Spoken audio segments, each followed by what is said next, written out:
Alrighty YouTube, part 2 of another one of Kip's clips. So if you're still with me, you're obviously still interested, so kudos. You can stay with a boring video like this with a guy speaking through Wikipedia trying to join some dots.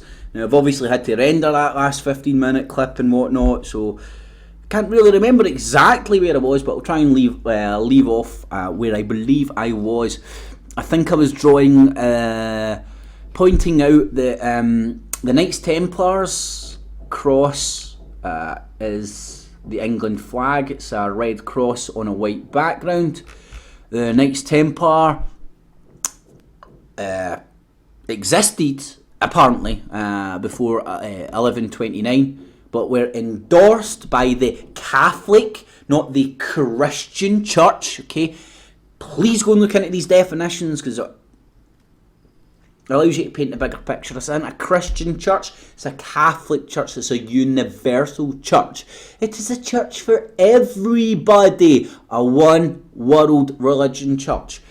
Anyway, so the Knights Templar were endorsed by the Catholic Church in 1129.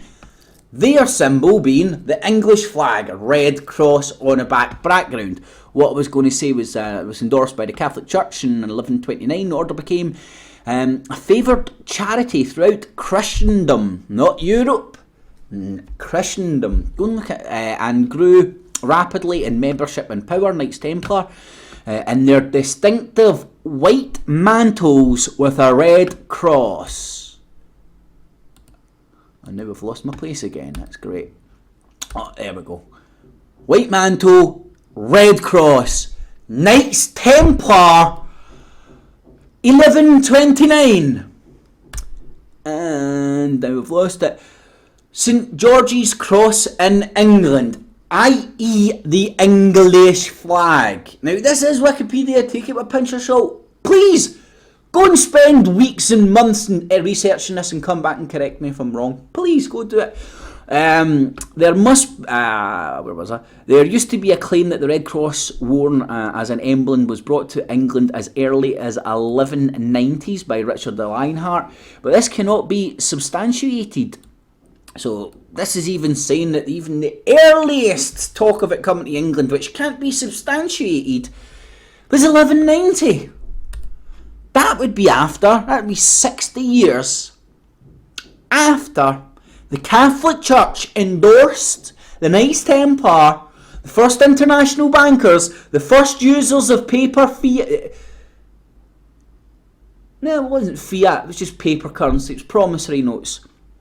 Because it was promissory of gold, so it wasn't fiat. I've lost my train of thought there again. So it was endorsed by the Catholic Church in 1129. So the Knights Templar were bouncing around with the English flag well before this emblem turned up in England. Okay, I understand that English people of today will feel this flag represents them and it is English. But I put it to you, it is Knights Templars, gang sign from St George, brought to you by the Catholic Church. Not Christian Church, the Catholic Church. So, I won't spend too much time. I think I'll try and summarise all the babble that I've just went through. So, I was talking about the English flag. Like, go and look around the world, you'll see the English flag or the Knights Templars gang sign everywhere on countries, on regions, on towns, on cities, on institutions, the whole shebang. You will see this emblem. Well, it's just a coincidence. White is a very popular colour, red is a very popular colour, and a red cross on the black background is very popular. It's very popular if you want to bounce about in the Knights Templar and stamp your gang sign all over it without writing, I am Knights Templar, please come and burn me at the stake again. So I'm saying to people, look at the history of the English flag. How English actually is it? Who put it there? Would it have been the first international bankers known as the Knights Templar? Obviously there would have been people that come from the land now known as England in the Knights Templar, but they didn't consider themselves to be any member of a nation. They were bigger than a nation. These people had brains. They didn't let pencil marks drawn on the map tell them what was theirs and what was somebody else's. But that's another story. So the flag of England is this the St George Cross. St George himself, he was born in Lydia in Palestine. This is interesting. Wait till you see all the interesting areas of the world pop up again in this mythical tale back from the creation of back from St George. Let's go into St George. This is interesting because you've got St George's Cross on the English flag, and this guy is endorsed by the Catholic Church. Born in Lydda in Palestine, Libya, Lydda. Okay, I know Libya, I know it's different parts of the world, but you understand why I'm saying that. In Palestine, was a soldier in the Roman army. Yep, this man whose cross is on the English flag was a member of the Roman army. How English is the English flag? Later venerated as a Christian martyr. Okay, not Catholic martyr, a Christian martyr. His father was that dude, an important official in the Roman army. St George became an officer in the Roman army in the guard of that place.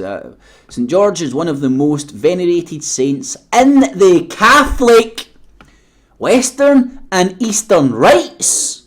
Okay, Scottish Rite, York Rite, or Freemasonry, anybody? See the similar words getting used here? The Anglican, East Orthodox and the Oriental Orthodox churches. He's immortalised in the tale of St George and the Dragon. We'll have a wee look at that later. That's very interesting as well, if you can be bothered sticking around. As one of the 14 holy helpers, his memorial is celebrated on the 23rd of April, and he is regarded as one of the most prominent military saints. So this guy, St George, who's one of the most venerated saints in the Catholic Church, his cross turns up on the English flag before the Reformation. See why it's important to understand history and timelines, and sort of I put these all into one big timeline and you can get an overall idea, and then that's why you can sort of get an understanding of this bullcrap revolution they're talking about just now. It's all made up and boiled up just to bring out the ultimate agenda they want. I guarantee there'd have been people during the French Revolution, and I know a lot more about the American Revolution. I know there were people running about the American Revolution like, yes, this is fucking great, man, best revolution fucking ever. I'm willing to die for this shit. Thousands die, a new system comes in, and then ultimately you end up in a fucking worse place. You take away monarchy, and you take away the monarchies. The Knights Templar more or less took away the monarchies of Europe. And what did they do? They took away the monarchies and replaced it with a corporate system. The Roman admiralty law, right? Commerce.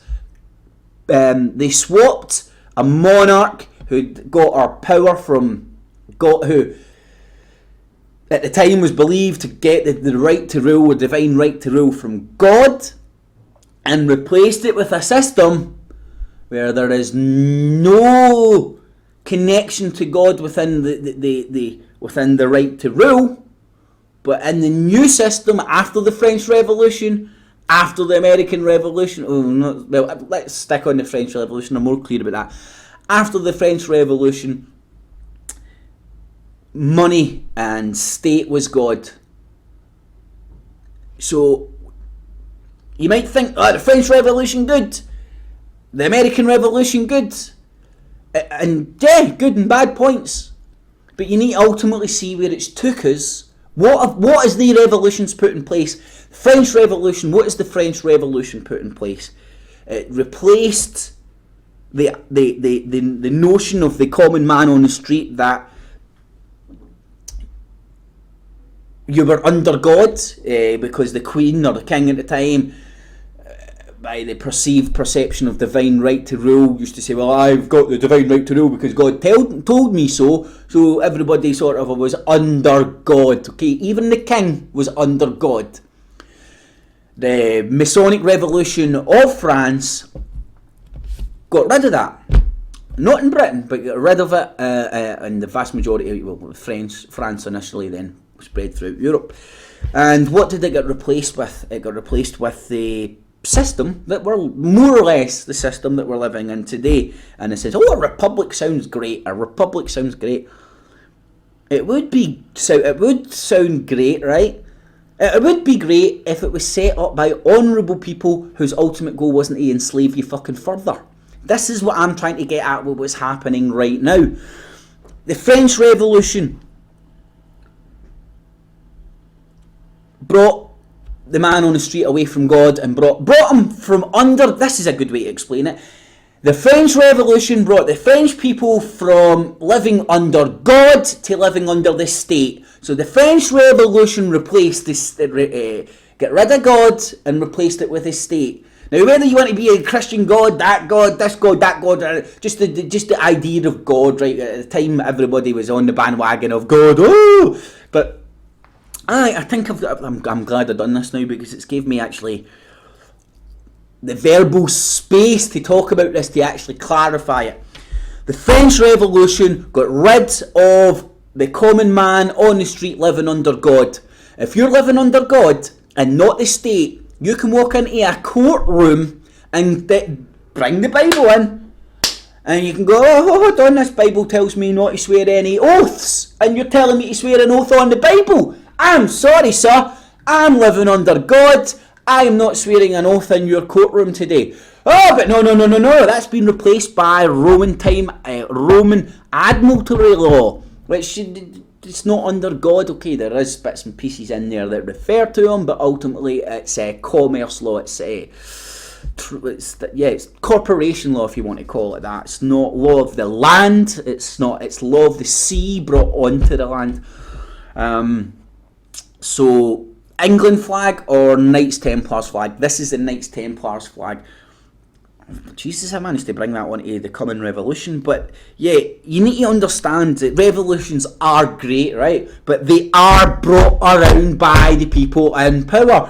I mean, I watched the BBC last night. After bringing us the Russell Brand revolution, we've now got fucking Tommy Robinson bouncing up, fucking cuddling up to his so-called enemies.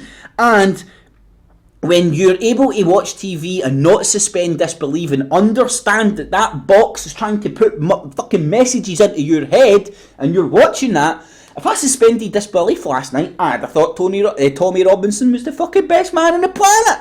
I'd be signing up for his party today. But I don't suspend disbelief. I know that it's put there for some rhyme or some reason by the British brainwashing fucking corporation. He put fucking shit into my head to try and fucking affect what I think and feel. And I'm not buying into that shit that's put into my brain with the TV, alright?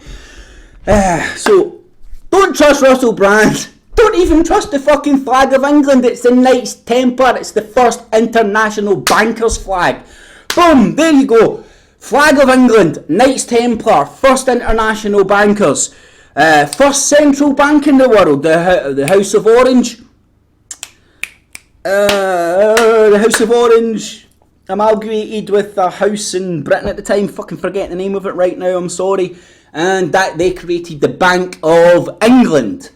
The Bank of England, the England flag, St George's Cross, the Knights Templars cross. The Knights Templars were the first international bankers. Can you see where I'm going with this? The Jesuits are the Knights Templars.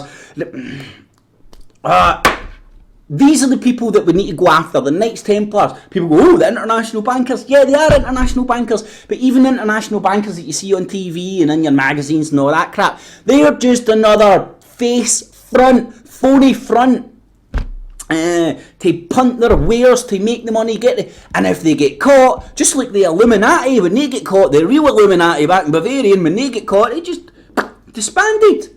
Oh shit, game's up, they found a rule book, fuck, let's disband. Do you think these people disband and don't